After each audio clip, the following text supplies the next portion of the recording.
안녕하십니까. 하나금융투자에서 매크로 맡고 있는 소재용입니다. 무더위가 한결 가라앉고 이제는 조금씩 가을의 문턱에 들어서는 것 같습니다. 그럼에도 불구하고 여전히 금융시장에서는 그 북핵이라든지 여러 가지 이벤트에 여전히 시각이 모여져 있는 것 같습니다. 오늘도 매크로하고 주식, 채권 쪽 말씀 같이 올리도록 하겠습니다. 일단 매크로 측면에서 보면 이번 달에 가장 중요한 이벤트 중 하나가 24일에서 27일 날 열리는 잭슨홀 회의겠죠. 일단 그 FRB와 ECB 수장이라는 그 옐런하고 드라기 모두 출동하는 것만으로도 시장의 관심은 모아질 수밖에 없다라고 했습니다. 이유는 FRB는 대처대표 축소, 그 다음에 ECB는 그 테이퍼링이라는 통화정책과 관련된 꽤 굵직한 이슈들이 되겠기 때문이고 이쪽과 관련된 코멘트들이 나올 수 있다라는 측면 때문이겠죠. 예를 들어서 그 테이퍼링이라는 아이는 그 2014년에 버냉키 쇼크를 경험했고 대차표 축소는 2006년 BOJ로 인한 시장 충격이 있었기 때문에 상당히 관심사가 될 수밖에 없다고 했습니다. 기본적으로 기존의 그 통화정책 정상화에 대한 기조는 유지할 것이다. 근데 그렇다고 해서 굉장히 매파적인 성향으로 레벨업 되겠냐에 대해서는 조금 힘들지 않을까라고 생각을 했습니다. 그런 자리에 대한 성격도 조금 약하긴 하지만 트럼프 정책에 대한 후퇴 우려가 최근에 높아졌고 스페인 테러라는 이벤트가 있었기 때문에 아무래도 이러한 부담감이 옐런이라든지 드라기 모두 안을 수밖에 없지 않나라고 생각을 하고 있습니다. 글로벌한 이벤트가 잭슨홀이었다면 매크로 지표에서는 외부적으로는 선진국 제조업 지수에 조금 더 촉각을 맞추시면 될 것 같습니다. 대표적으로 미국, 유로존, 일본 3대 글로벌 선진국의 그 제조업 PMI가 발표가 됩니다. 첫 번째 공통점은 일단 기준치인 50을 모두 넘을 것이기 때문에 선진국 전반으로 경기 확장 국면은 유지된다라고 해석을 할 수 있습니다. 다만 추가적인 성장 탄력 자체에 대해서는 일단 지난달과 비슷한 수준에서 약간 머물지 않겠나라고 생각을 했습니다. 이유는 각 국마다 심리적인 걸림돌이 있죠. PMI라는 서베이 지표의 특성상 센티멘탈을 반영할 가능성이 큰데 미국 같은 경우는 기술주 고평가에 대한 시장의 부담이 있었고 유로존 내에서는 유로화 강세에 대한 경계감, 그 다음엔 일본은 그 아베 스캔들로 인한 정치적 불확실성이 있기 때문에 아마도 탄력적인 확대를 기대하기는 조금 이르지 않나라고 생각합니다. 반면 세 번째로 우리나라 내부에서는 소비 심리하고 가계 신용이 발표됩니다.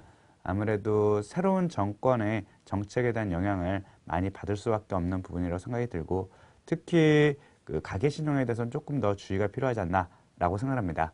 최근 신정부는 주택시장 규제라든지 아니면 가계부채 관리 의지를 굉장히 많이 피력하고 있는데 만약에 오른쪽 그림 보시는 것처럼 한국의 가계신용 팽창이 여전히 빠른 속도로 진행될 경우에는 직간접적으로 8월 말일에 있는 금통위에도 영향을 미칠 수밖에 없기 때문에 이 부분은 다소간의 주의가 필요한 대목이 아닌가라고 생각을 하고 있습니다.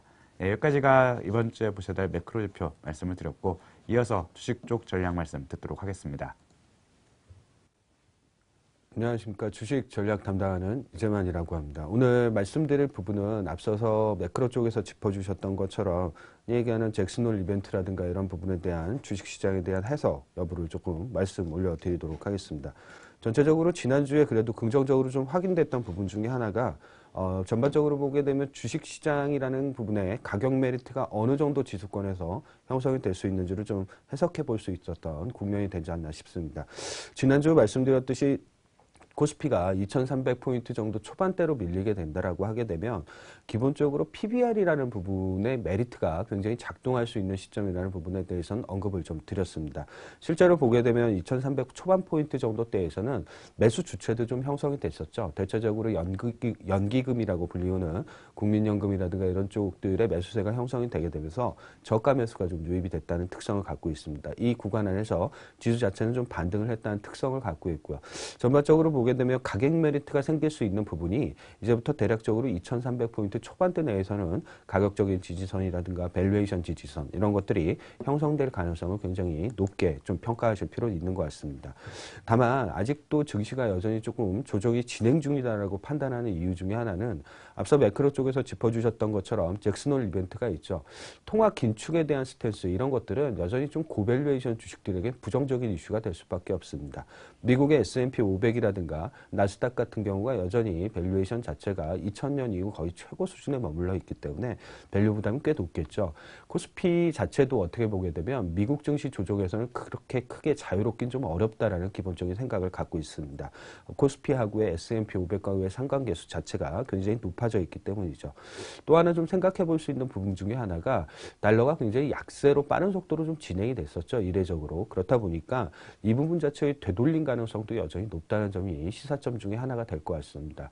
되돌린다라고 하게 되면 국내 외국인의 순매수, 신흥국의 주식형 펀드의 자금 플로우 유입 이런 부분들이 상당히 좀 부정적인 영향을 받을 수 있다는 점, 이런 점들이 여전히 조금 더 조정의 진행 가능성을 염두에 둘 필요가 있다라는 기본적인 생각을 하고는 있습니다. 가격적인 조정보다는 아무래도 기간적인 조정에 조금 더 가깝지 않을까 하는 생각을 결론적으로 가지시면 될 것 같고요. 오히려 어떻게 보게 되면 현재 주식시장의 그 움직이는 키 중에 하나가 무엇이 과연적으로 지수를 다시 이전 수준으로 되돌릴 것인가인데, 결과적으로 외국인이 삼성전자를 어떻게 보느냐에 따라 지수 자체의 움직임이 좀 달라질 거라는 생각을 하고 있습니다. 기본적으로 최근에 애플을 매수하고 삼성전자를 매도하는 전략을 글로벌 투자가들이 구축했다라고 하게 되면 삼성전자의 매도 강도 자체가 조금 더 축소되는 이런 시점들, 이런 것들이 조금 더 확인돼야 지수의 반등세가 좀 더 강하게 나타날 거라는 기본적인 생각을 갖고 있고요. 이런 시점까지는 조금 더 기다릴 수 있는 여유가 좀 필요한 시기가 되지 않을까라는 생각을 가지고 있습니다. 다음은 채권 전략 부분이 말씀드리도록 하겠습니다. 네, 안녕하세요. 채권 담당하는 이미선입니다. 지난주에 이제 우리나라 국채 시장 같은 경우에는 국고 3년과 10년의 금리가 좀 엇갈렸습니다.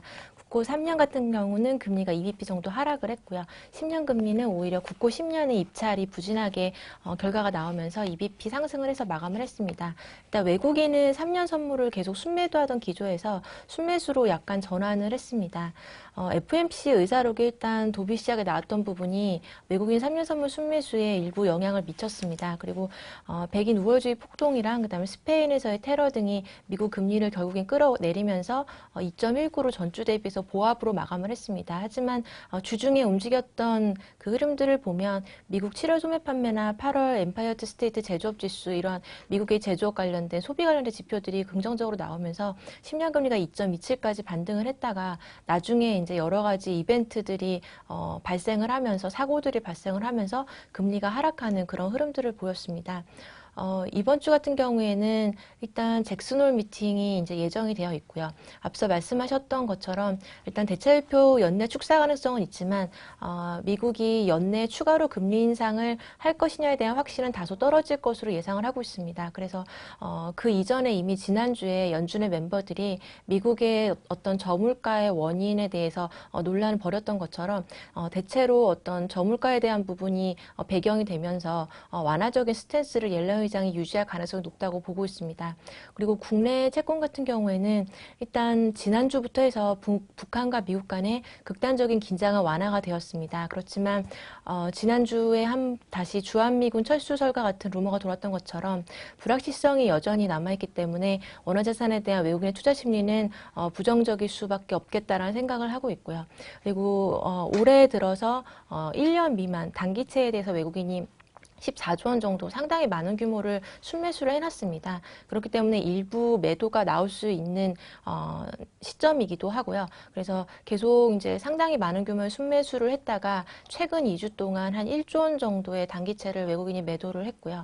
그 다음에 최근에는 장기채에 대해서도 일부 매도의 모습이 나타나고 있습니다. 그래서 일단 이번 주만 봤을 때는 이벤트가 있는 것이 잭슨홀 미팅 정도고 특별한 이벤트가 기대되지는 않지만 8월과 9월로 갈수록 결국에는 북한과 미국 간의 어떤 빅딜 가능성에 대한 뉴스들이 흘러날 수 있을 걸로 보이고요. 지금 나오는 뉴스들 중에서는 일단 미국에서는 주말에 다시 한번 주한미군 축소 또는 한미 간의 연합 훈련 축소하는 어떤 카드가 활용될 수 있다라는 뉴스가 다시 워싱턴지에 게재가 되었고요. 우리나라에서 현재 문재인 정권의 대북 정책의 자문을 담당하고 있는 전 통일부 장관인 정세현 통일부 장관은 이제 9월 중에 북한과 미국의 빅딜 가능성이 있다라는 언급을 했습니다. 그래서 결국에는 아주 극단적인 시나리오는 피하겠지만 우리가 이제 북한 같은 경우에 기존에 가지고 있던 미사일의 개발 수준 이런 것들이 상당히 높아졌기 때문에 협상력이 많이 높아진 수준이고 결국에는 남한 우리나라의 입장에서 어떤 긍정적인 흐름보다는 북한과 미국 간의 어떤 서로 주고받는 흐름 가운데서 우리나라가 어떤 위험에 노출될 수 있는지 이러한 부분들에 상당히 예민해질 수 있는 기간이 될 수 있다고 보고 있습니다. 그리고 이런 지정학적 리스크랑은 또 별도로 8월 금통위 역시 또 경계해야 되는 부분이 될 것 같고요.